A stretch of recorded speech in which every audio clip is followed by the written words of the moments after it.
বাংলাদেশের একটা উদ্বেগজনক পরিস্থিতিতে আমরা আপনাদেরকে এই সংবাদ সম্মেলনে আমরা আমন্ত্রণ জানিয়েছি। আপনারা সবাই লক্ষ্য করেছেন যে আমাদের 5ই আগস্টের গণঅভ্যুত্থানের পরে আমরা দেখছি যে পরিস্থিতিকে বিভিন্ন সময় বিভিন্ন ইস্যুতে উত্তেজনা সৃষ্টি করবার একটা পরিকল্পিত তৎপরতা আমরা দেখি। বিভিন্ন সময় আমরা দেখছি যে সহিংসতাকে ছড়িয়ে দেবারও একটা তৎপরতা, একটা উদ্যোগ, এটা আমরা গত 100 দিনের বেশি পার করে এটা বিভিন্ন সময় আমরা লক্ষ্য করেছি।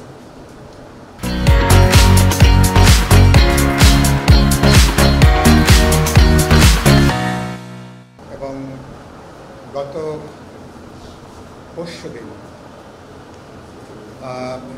ইসকনের যিনি তাকে অব্যাহতি দেওয়া হয়েছে, যিনি নেতা চিন্ময় কৃষ্ণ ব্রহ্মচারী, তাকে গ্রেফতার করা হয়েছে। তো সেই ঘটনাকে কেন্দ্র করে পরবর্তীকালে লক্ষ্য করেছেন চট্টগ্রামে ব্যাপক যে সহিংসতা তৈরি হয়েছে এবং সেখানে মর্মান্তিকভাবে এবং সেখানে একজন আইনজীবী সাইফুল ইসলাম, তাকে যেভাবে বর্বরোচিতভাবে হত্যা করা হয়েছে, এই ঘটনায় আমরা তীব্র নিন্দা জানাই, এটাকে আমরা প্রতিবাদ জানাই। আমরা মনে করছি এই সমস্ত ঘটনাগুলোকে ধরে আমরা দেখছি যে বাংলাদেশে আবারও একটা সাম্প্রদায়িক উত্তেজনা, একটা সাম্প্রদায়িক সহিংসতা ছড়িয়ে দেওয়ার একটা তৎপরতা এখন এখানে অব্যাহত আছে। আমরা লক্ষ্য করেছি যে পাশের দেশ ভারত এবং আন্তর্জাতিকভাবেও কিছু কিছু শক্তি তারা বাংলাদেশকে এই গণঅভ্যুত্থানের পরে বাংলাদেশকে একটা জঙ্গি রাষ্ট্রের একটা তকমা দেওয়ার জন্য এক ধরনের পরিকল্পিত প্রপাগান্ডা, সেটা আমরা লক্ষ্য করে আসছি।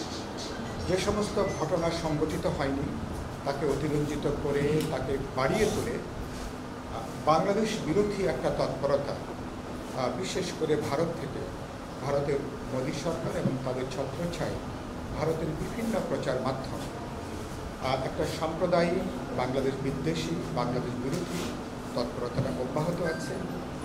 আমরা ইতিমধ্যে সরকারকে বলেছি যে বাংলাদেশ থেকে এ সমস্ত ঘটনার উপযুক্ত প্রতিবাদ করা দরকার। আর যে ঘটনা সংঘটিত হয়েছে আমরা মনে করি অনতিবিলম্বে এই উত্তেজনার বন্ধ করা দরকার।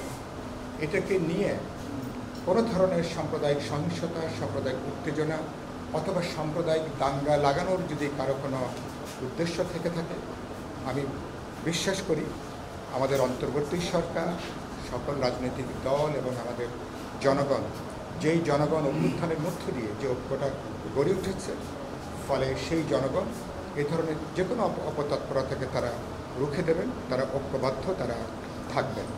একই সাথে আমরা মনে করি যে আমি ধর্মীয় সংখ্যালঘু বলি, জাতীয় সংখ্যালঘু বলি, অথবা এখানে হিন্দু, বৌদ্ধ, মুসলমান, খ্রিস্টান, সবাইকে বলবো শান্ত থাকবার জন্যে, ধৈর্য ধরবার জন্য, কোনো ধরনের উস্কানির ফাঁদে যাতে আমরা পা না দিই।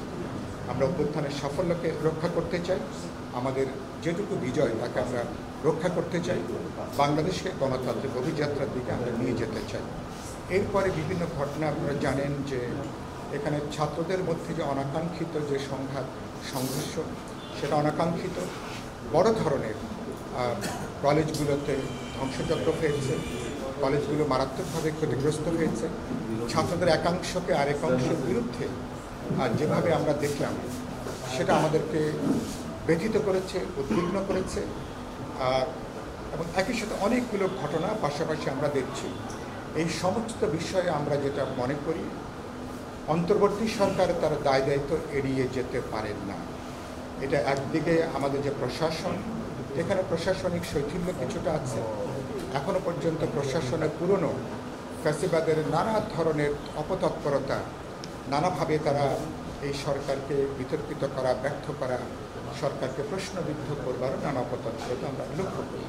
সুতরাং আমরা চাইব যে এটা একদিকে যেমন প্রশাসনিকভাবে তাদেরকে আস্থায় নিয়ে আমাদের যে উত্তেজনাকর যে পরিস্থিতি এগুলোকে তারা সমাধান করবেন, আলাপ আলোচনা করে সংকটগুলোকে সমাধান করবেন। আর পরবর্তী যেটা বলতে চাই, সমস্যাগুলো কেবলমাত্র আইন শৃঙ্খলাজনিত সমস্যা, কেবল প্রশাসনিক সমস্যা না, এগুলো একটা রাজনৈতিক সমস্যা। কিছু কিছু রাজনৈতিক প্রশ্ন এগুলোর সাথে যুক্ত আছে, কিছু কিছু নীতি প্রশ্ন এর সঙ্গে যুক্ত আছে। সুতরাং সরকারকে আমরা অবশ্যই বলব, শুধু প্রশাসনিক উদ্যোগের পাশাপাশি রাজনৈতিকভাবেও আলাপ আলোচনা করে বোঝাপড়া করে এই সমস্ত সমস্যাগুলো যাতে আমরা সমাধান করতে পারি সে ব্যাপারে সরকার নিশ্চয়ই উদ্যোগ গ্রহণ করবেন।